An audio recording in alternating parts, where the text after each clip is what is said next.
SA College of Arts and Science, Green Campus with well-equipped laboratories, Chennai's best green match. Visit saces.ac.in. வணக்கம். செய்திச் சுருக்கம். Netherlands சென்றார் மோடி. ஏர்போர்ட்டில் உற்சாக வரவேற்பு. பிரதமர் மோடி 6 நாட்களில் 5 நாடுகளில் சுற்றுப்பயணம் மேற்கொள்கிறார்.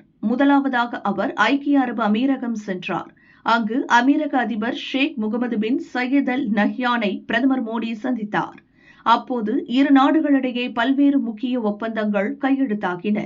இதைத் தொடர்ந்து பிரதமர் மோடி நெதர்லாந்து புறப்பட்டு சென்றார். ஆம்ஸ்டர்டாம் விமான நிலையத்தில் தரையிறங்கிய அவருக்கு உற்சாக வரவேற்பு அளிக்கப்பட்டது.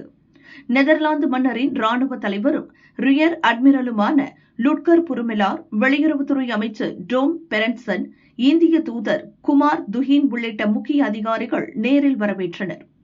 அங்கிருந்து தான் தங்கும் ஓட்டலுக்கு சென்ற மோடிக்கு இந்திய வம்சாவளியினர் தேசிய கொடி ஏந்தி உற்சாக வரவேற்பு அளித்தனர். பின்னர் அங்கு நடந்த கலை நிகழ்ச்சியை மோடி கண்டு ரசித்தார். இன்று நெதர்லாந்து பிரதமர் ராப் ஜெட்டன், மன்னர் வில்லேம் அலெக்சாண்டர் மற்றும் ராணி மிக்சிமா ஆகியோரை சந்திக்க உள்ளார். அப்போது பல்வேறு முக்கிய ஒப்பந்தங்கள் கையெழுத்தாக உள்ளன. கேரளாவிலும் கால் வைக்கும் விஜய். மாநிலம் தாண்டியது அரசியல் மவுசு. கேரள சட்டசபை தேர்தலில் காங்கிரஸ் தலைமையிலான ஐக்கிய ஜனநாயக முன்னணி 102 இடங்களில் வெற்றி பெற்றது. முதல்வராக சதீஷன் தேர்வு செய்யப்பட்டுள்ளார். பதவியேற்பு விழா மே 18ஆம் தேதி காலை 10 மணிக்கு திருவனந்தபுரத்தில் நடக்கிறது. பதவியேற்பு நிகழ்ச்சியில் லோக்சபா எதிர்க்கட்சித் தலைவர் ராகுல், காங்கிரஸ் தலைவர் மல்லிகார்ஜுன கார்கே பங்கேற்க உள்ளனர். மேலும் தெலங்கானா முதல்வர் ரேவந்த் ரெட்டி, கர்நாடகா முதல்வர் சித்தராமையா உள்ளிட்டோரும் பங்கேற்க உள்ளனர். இந்த விழாவில் பங்கேற்க தமிழக முதல்வர் விஜய்க்கு கேரள காங்கிரஸ் அழைப்பு விடுத்துள்ளது. இந்த அழைப்பை ஏற்று தமிழக முதல்வர் விஜய் கேரளா செல்வார் என்று எதிர்பார்க்கப்படுகிறது. ஏற்கனவே தமிழக முதல்வராக விஜய் பதவியேற்ற போது விழாவில் ராகுல் பங்கேற்றார். இதனால் மீண்டும் ராகுலுடன் விஜய் மேடையை பகிர இருக்கிறார். கேரளாவில் விஜய்க்கு மிகப்பெரிய ரசிகர் பட்டாளம் இருக்கும் சூழலில் அவரை பயன்படுத்திக் கொள்ள காங்கிரஸ் திட்டமிட்டுள்ளது. அதிமுகவை ஒன்றிணைக்கும் முயற்சியில் உச்ச நடிகர் களத்தில் இறங்கி பணியாற்ற முடிவு.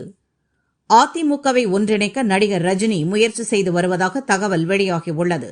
இதுகுறித்து ரஜினி மக்கள் மன்ற நிர்வாகிகள் சிலர் கூறியதாவது: ரஜினி அரசியலுக்கு வராவிட்டாலும் தமிழக அரசியலை உன்னிப்பாக கவனித்து வருகிறார். சமீபத்தில் திமுக தலைவர் ஸ்டாலினை சந்தித்தார். அதன் பின்னரே திமுக அதிமுக கூட்டணி அமைத்து ஆட்சி அமைப்பதற்கான பணிகள் நடந்தன. அந்த முயற்சி பலன் அளிக்கவில்லை. அதே நேரத்தில் பொதுச் செயலர் பழனிசாமிக்கு எதிராக அதிமுகவில் பிளவு ஏற்பட்டது. அதிமுக மீது ரஜினிக்கு எப்போதுமே ஒரு பிரியம் உண்டு. எனவே அதிமுகவை ஒன்றிணைக்க முயற்சி எடுத்து வருகிறார். கடந்த ஒரு வாரமாக அதிமுகவுக்குள் நடக்கும் பிரச்சினைகளை தனக்கு நெருக்கமானவர்கள் வழியே தெரிந்து கொள்கிறார். இதுகுறித்து மன்ற நிர்வாகிகளிடமும் தமிழக பாஜவில் உள்ள நெருங்கிய நண்பர்களுடனும் ஆலோசனை செய்கிறார். மேலும் தமிழகத்திற்கு அதிமுக அவசியம் தேவை, உங்களுக்குள் சண்டை போடாமல் இணைந்து பணியாற்றுங்கள் என அதிமுக மூத்த தலைவர்களிடம் நேரடியாக பேசியுள்ளார். தான் அரசியலுக்கு வராமல் போனதை நினைத்து வருந்தும் ரஜினி அதிமுக பிளவு குறித்து கவலைப்படுகிறார். கவர்ச்சியான தலைமையை அதிமுக தொண்டர்கள் விரும்புகின்றனர். வயதும் உடல் நலனும் தனக்கு ஒத்துழைத்தால் களத்தில் இறங்கி அதிமுகவை சீரமைக்கலாம் என்றும் யோசிக்கிறார். நிச்சயம் நல்ல முடிவை எடுப்பார் என்று அவர்கள் கூறினர். பதவியை எதிர்பார்த்து காத்திருந்த அதிமுக எம்எல்ஏக்களுக்கு அதிர்ச்சி. 3ஆக பிரிகிறதா அதிமுக? சட்டசபையில் நடந்த நம்பிக்கை ஓட்டெடுப்பில் வேலுமணி, சண்முகம் ஆதரவு எம்எல்ஏக்கள் 25 பேர் தவிக அரசுக்கு ஆதரவு அளித்தனர். இதற்கு பிரதிபலனாக அமைச்சரவையில் இடம் கேட்கப்பட்டுள்ளது. ஆனால் அமைச்சரவையில் இடம் கொடுக்க தவிக தரப்பு தயங்குவதாக தகவல் வெளியாகியுள்ளது. இதுகுறித்து அதிமுக வட்டாரங்கள் கூறியதாவது: அதிமுக பொதுச் செயலர் பழனிசாமிக்கு எதிராக வேலுமணி, சண்முகம் இருவரும் அணி திரட்டும் போது எம்எல்ஏக்கள் பலரும் முதலில் வர மறுத்துவிட்டனர். எனவே தவிகவுக்கு ஆதரவு அளித்தால் அமைச்சர் பதவி, வாரிய பதவிகள் கிடைக்கும் என வேலுமணி தரப்பு உத்தரவாதம் கொடுத்தது. ஆனால் அதிமுக முன்னாள் அமைச்சர்கள் பலரின் மீது ஊழல் வழக்கு இருப்பதால் அவர்களுக்கு பதவி கொடுக்க தவிகவுக்குள் எதிர்ப்பு கிளம்பியிருக்கிறது. அதனால்தான் சி.வி. சண்முகம் அலுவலகத்திற்கு முதல்வர் விஜய் சென்றபோது அவருடன் தவிக மூத்த நிர்வாகிகள் பலரும் வரவில்லை.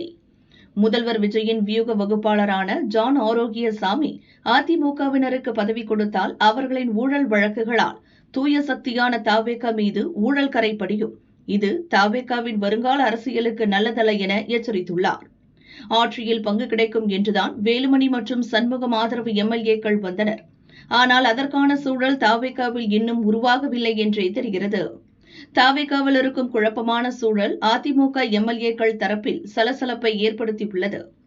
இதை சமாளிக்க நிச்சயம் நமக்கு ஆட்சியில் பங்கு கிடைக்கும், பொறுமையாக இருங்கள் என வேலுமணி நம்பிக்கை கொடுத்து வருகிறார்.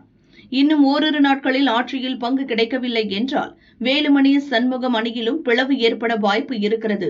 இவ்வாறு அந்த வட்டாரங்கள் கூறின. பேராசிரியரே இப்படி செய்யலாமா? பெற்றோர் மாணவர்கள் கொதிப்பு. சிபிஐ விசாரணை தீவிரம். +2க்கு பின் எம்பிபிஎஸ், பிடிஎஸ், பிஏஎம்எஸ் உள்ளிட்ட இளநிலை மருத்துவ படிப்பு சேர்க்கைக்கு நாடு முழுவதும் நீட் நுழைவுத் தேர்வு நடத்தப்படுகிறது. இந்நிலையில் கடந்த 3ஆம் தேதி நடந்த நீட் தேர்வை 23 லட்சம் மாணவர்கள் எழுதினர். தேசிய தேர்வு முகமை நடத்திய இந்த தேர்வில் முறைகேடு நடந்ததாக புகார் எழுந்தது. தேர்வுக்கு சில நாட்கள் முன்பே வினாத்தாள் கசிந்ததாக பரபரப்பு தகவல்கள் வெளியாகின. இதுகுறித்து என்டிஏ விசாரித்ததில் வினாத்தாள் கசிந்ததற்கான ஆதாரங்கள் கிடைத்ததை அடுத்து மே 3ஆம் தேதி நடந்த நீட் தேர்வு ரத்து செய்யப்பட்டது. ராஜஸ்தான் மாநிலம், சிகர், உத்தராகண்ட் மாநிலங்களில் வினாத்தாள் கசிந்தது உறுதி செய்யப்பட்டது. இது தொடர்பாக 7 பேர் கைது செய்யப்பட்டனர். இந்த வழக்கு விசாரணையை சிபிஐ தீவிரப்படுத்தியுள்ள நிலையில் வினாத்தாள் கசிவுக்கு முக்கிய காரணமாக விளங்கிய மகாராஷ்டிராவைச் சேர்ந்த வேதியியல் பேராசிரியர் நேற்று கைது செய்யப்பட்டார்.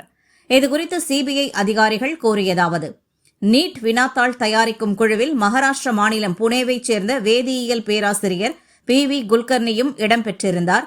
வேதியியல் வினாக்களை தயாரித்த அவருக்கு ஒட்டுமொத்த வினாத்தாளையும் அணுகும் வாய்ப்பு கிடைத்தது. அதன்படி நீட் தேர்வுக்கு சில நாட்களுக்கு முன் தன்னிடம் டியூஷன் படித்த மாணவர்களுக்கு சிறப்பு வகுப்பு நடத்தினார் குல்கர்னி. அதில் பங்கேற்ற மாணவர்களிடம் லட்சக்கணக்கில் சிறப்பு கட்டணம் வசூலித்தார். சிறப்பு வகுப்பில் சில வினாக்களை வெளியிட்டு அவற்றிற்கான விடைகளையும் கற்றுத்தந்தார். அதே கேள்விகள் அப்படியே நீட் தேர்வில் கேட்கப்பட்டன. மற்றொரு குற்றவாளியான மனிஷா வாக்மரேவிடமும் வினாத்தாளை கசியவிட்டுள்ளார். இவர்கள் மூலமாக பிற மாநிலங்களிலும் நீட் தேர்வு வினாத்தாள் கசிந்துள்ளது.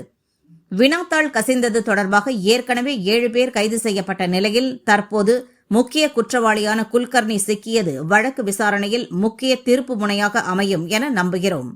இதில் தொடர்புடைய அனைவரையும் கைது செய்வோம் என சிபிஐ அதிகாரிகள் கூறினர். மாணவர்களுக்கு பாடம் நடத்தும், நல்புத்தி புகட்டும் பேராசிரியரே இப்படிப்பட்ட காரியங்களில் ஈடுபடலாமா என பெற்றோர் பலரும் கேள்வி எழுப்பியுள்ளனர். தன்னிடம் அதிக கட்டணம் செலுத்தி டியூஷன் படிக்கும் பணக்கார மாணவர்களுக்கு நீட் வினாத்தாளை பேராசிரியர் ஒருவர் கசியவிட்டது தங்களுக்கு அதிர்ச்சி அளிப்பதாக மாணவர்கள் கூறினர். இப்படியே ஒவ்வொருவரும் செய்தால் ஏழை எளிய மாணவர்களின் மருத்துவ படிப்பு கனவாகவே முடிந்துவிடும் எனவும் கூறினர். சுப்ரீம் கோர்ட்டில் வாரத்தில் 2 நாட்கள் வீடியோ கான்பரன்ஸ் வாயிலாக விசாரணை. எரிபொருள் சிக்கன நடவடிக்கையின் ஒரு பகுதியாக வாரத்தில் 2 நாள் வீடியோ கான்பரன்ஸ் வாயிலாக வழக்குகளை நடத்த சுப்ரீம் கோர்ட் முடிவு செய்துள்ளது. பிரதமர் மோடியின் எரிபொருள் சிக்கன வேண்டுகோளுக்கு இணங்க சுப்ரீம் கோர்ட் நேரங்கள் மற்றும் விசாரணை முறைகள் மாற்றியமைக்கப்பட்டுள்ளன.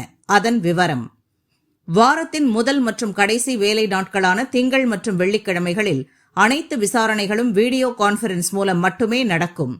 செவ்வாய், புதன் மற்றும் வியாழக்கிழமைகளில் வக்கீல்கள் மற்றும் மனுதாரர்கள் நேரடியாகவோ அல்லது ஆன்லைன் மூலமோ ஆஜராகும் வசதி தொடரும். சுப்ரீம் கோர்ட் நீதிபதிகள் கார்பூலிங் எனப்படும் உடன் பணியாற்றும் நீதிபதிகளுடன் ஒன்றாக ஒரே காரில் பயணிக்கும் முறையை பின்பற்றி எரிபொருளை சேமிக்க ஒருமனதாக முடிவெடுத்துள்ளனர். கோர்ட் பதிவேட்டுத்துறை ஊழியர்களில் 50% பேர் வாரத்தில் 2 நாட்கள் வீட்டிலிருந்தே வேலை செய்ய அனுமதி வழங்கப்பட்டுள்ளது. மேற்காசிய போர்ச்சூழலால் கச்சா எண்ணெய் இறக்குமதியில் ஏற்படும் பாதிப்புகளை சமாளிக்க பொதுமக்கள் மற்றும் அரசு துறைகள் எரிபொருள் சிக்கனத்தை கடைபிடிக்க வேண்டும் என பிரதமர் மோடி வலியுறுத்தியிருந்தார். இதன் தொடர்ச்சியாக மத்திய பிரதேச ஹைகோர்ட் நீதிபதி ஒருவர் ஏற்கனவே சைக்கிளில் கோர்ட்டுக்கு சென்று தன் ஆதரவை தெரிவித்திருந்தது குறிப்பிடத்தக்கது.